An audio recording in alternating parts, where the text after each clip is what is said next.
Part है इसको थोड़ा इरेज कर देते हैं जिससे कि आपको समझने में आसानी होगी। और अब यहाँ पर लिखा है, देखो भरत मुनि ने अपने ढंग से इस रस को अपने ढंग से उसकी व्याख्या की है। और जब आप अगर इसको देख पा रहे होंगे तो मैं आपको देख रहा हूँ इसमें जो श्लोक एक लिखा है उसके बारे में एक सूक्ति जैसी लिखी है। कहा विभाव अनुभाव विभावानुभावा व्यभिचारी संयोगास दस रस निष्पत्ति।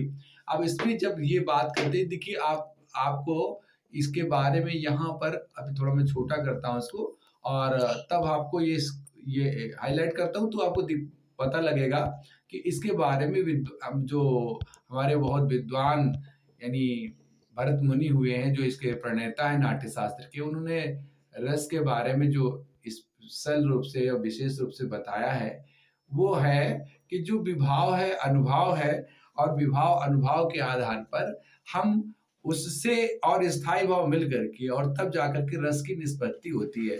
तो कहा है उन्होंने विभाव अनुभाव व्यभिचारी संयोगात रस निष्पत्ति। अर्थात क्या होता है, विभाव और अनुभाव और व्यभिचारी भाव यानी संचारी भाव से रस की निष्पत्ति होती है। अगर अगर विभाव अनुभाव आदि नहीं है और उसके अंदर संचारी भाव नहीं है तो रस की निष्पत्ति नहीं होगी। यानी रस की निष्पत्ति के लिए जरूरी है कि विभाव हो अनुभाव हो संचारी भाव हो और होते हैं उसके साथ स्थायी भाव जब मिलता है तो रस की निष्पत्ति हो जाती है। और इसलिए आज हम पहले सबसे जानते हैं कि मुख्य रूप से जो 9 रस हैं और उस 9 रसों में से कोई एक रस ऐसा है जिसके हम 2 भाग और कर सकते हैं। 2 भाग इसलिए कर देते हैं कि उसका स्थायी भाव अगर हम कहते हैं तो बस बराबर ही होता है। यानी स्थायी भाव शांत रस का स्थायी भाव निर्वेद है, ऐसे ही भक्ति रस का स्थायी भाव निर्वेद है और वात्सल्य रस का स्थायी भाव निर्वेद है। अर्थात हम ये जान चुके होंगे कि जो शांत रस है वो शांत रस तो एक ही है, किंतु अगर उसके 2 पार्ट अगर हम देखेंगे, भगवान की भक्ति करते हैं, किसी की पूजा भक्ति आराधना करते हैं, हमारा मन शांत रहता है। तो अगर मन शांत है तो मन शांत के कारण क्या है, भगवान की भक्ति ईश्वर की भक्ति कर रहे हो तो भक्ति रस उसको कह देते हैं। लेकिन जहां पर माता पुत्र का स्नेह ऐसा वात्सल्य के रूप में प्रकट हो जाता है तो फिर वो वात्सल्य रस में होता है। लेकिन उसका स्थायी भाव जो अंदर है वो जो प्रकट होगा, वो अंदर जो अनुभूति होगी वो केवल शांत रस के बारे में ही होगी। और इसलिए वो रस मुख्य 9 ही है, किंतु अगर आप भेदों की दृष्टि से देखेंगे तो वो 11 नाम आप कह सकते हैं, 11 उसके भाग कह सकते हैं। ठीक है, तो आइए अब हम आज आपको केवल 2 रसों की बात बताते हैं। और 2 रसों में से अगर आपको देखें कि जो कक्षा 9-10 के पाठ्यक्रमों में आजकल जो यूपी बोर्ड है, सीबीएसई बोर्ड है, उसमें कुछ प्रमुख रस बताए जाते हैं। देखिए, तो सबसे पहले आप जानेंगे कि जो प्रमुख रस हैं उन प्रमुख रसों में से वीर है, श्रृंगार है, करुण है और हास्य है। तो आइए, वीर और श्रृंगार हम प्राथमिक कक्षाओं में पढ़ ही लेते हैं, इसके लिए भी हम आपको आगे वीडियो प्रोवाइड कराएंगे। और अगर ये वीडियो आपको पसंद आते हैं, अच्छे लगते हैं, तो आपको इस पर जाना, हमारे चैनल पर आपको लाइक करना है, शेयर करना है यथासंभव और सब्सक्राइब करना है। और इसलिए हम प्रयास करेंगे कि आपको अच्छे से अच्छे वीडियो प्रोवाइड कराएं। आज हम आपको केवल एक रस बताने वाले हैं, वो है करुण रस। करुण रस की उत्पत्ति जो होती है वो करुणा से होती है। और वो जो स्थायी भाव, जो अभी विभाव अनुभव की बात कही गई है, वो विभाव अनुभव के साथ साथ स्थायी भाव, तो करुण रस का स्थायी भाव शोक होता है। देखिए दोस्तों, अगर शोक नहीं होगा तो करुण रस प्रकट नहीं हो सकता। और करुण रस को जानना है तो हृदय के अंदर वो स्थायी रूप से शोक विद्यमान होना चाहिए। और इसलिए आइए जानते हैं कि करुण रस क्या होता है। तो जैसा कि पहले बताया है कि करुण रस यानी जो विभाव है, अनुभव है और संचारी भाव। आगे के वीडियो में हम आपको ये जरूर बताएंगे कि विभाव क्या होता है, अनुभव क्या होते हैं और संचारी भाव क्या होते हैं। उनके विषय में विस्तृत रूप से बताया जाएगा। आज की वीडियो में जो हम आपको बता रहे हैं करुण रस, उसका स्थायी भाव शोक है, ये आपको जान लेना है।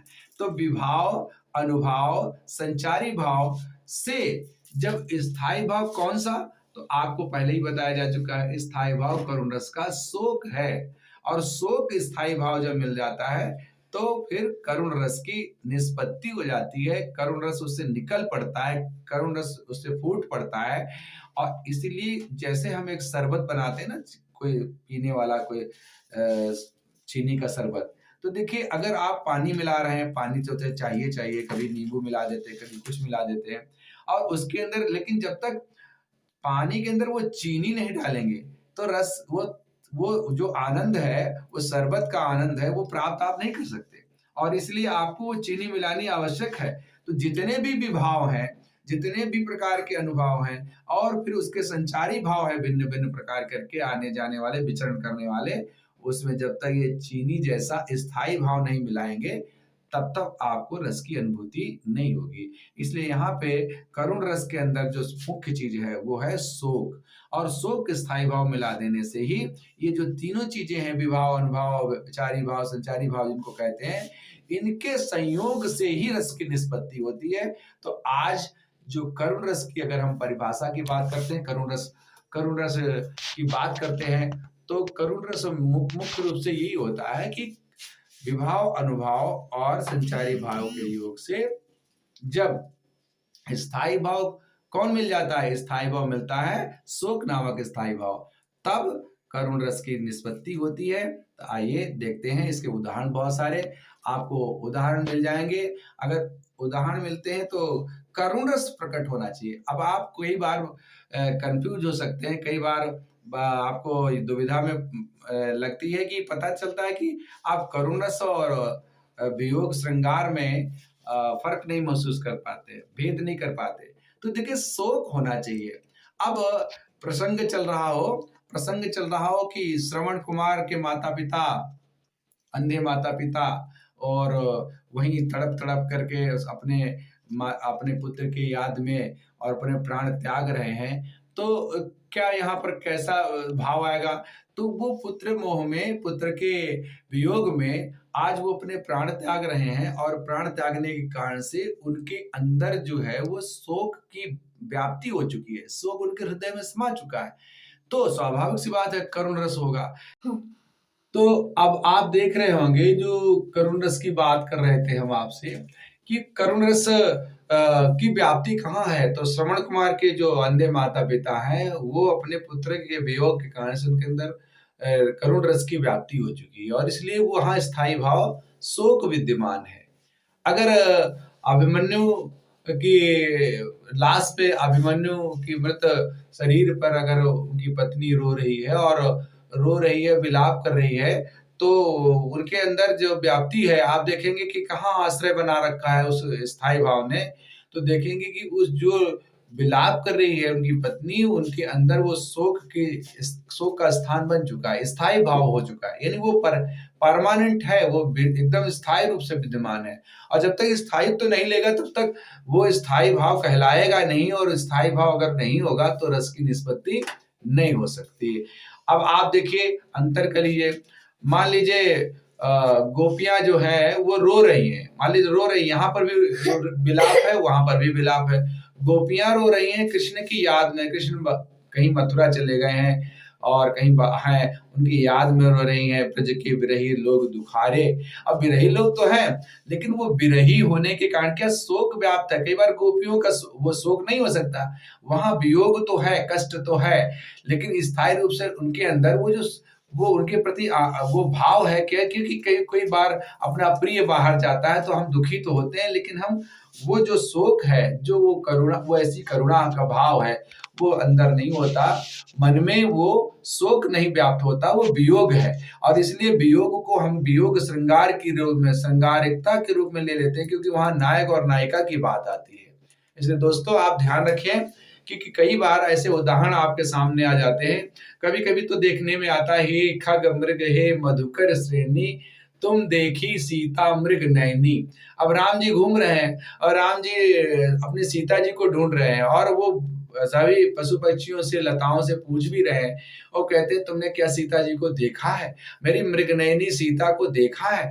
अब ऐसे में प्रभु राम के लिए सीता एक, चूंकि उनकी धर्मपत्नी है, और धर्मपत्नी है तो एक यहाँ पर काव्य के रूप में देखें तो एक नायक नायिका के रूप में है, और नायक नायिका के रूप में है तो नायिका का विछोह हुआ है।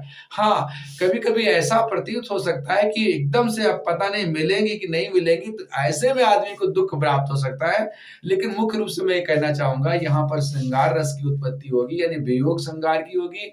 लेकिन जब भाव आएगा श्रवण कुमार के माता पिता का या अभिमन्यु का की पत्नी का, और तब ऐसे में वहां पर करुण रस की उत्पत्ति होगी। और इसलिए ऐसे उदाहरण हमारे सम्मुख आ जाते हैं। आप देखेंगे, पढ़ेंगे कि जो आपको उदाहरण मिल जाएंगे।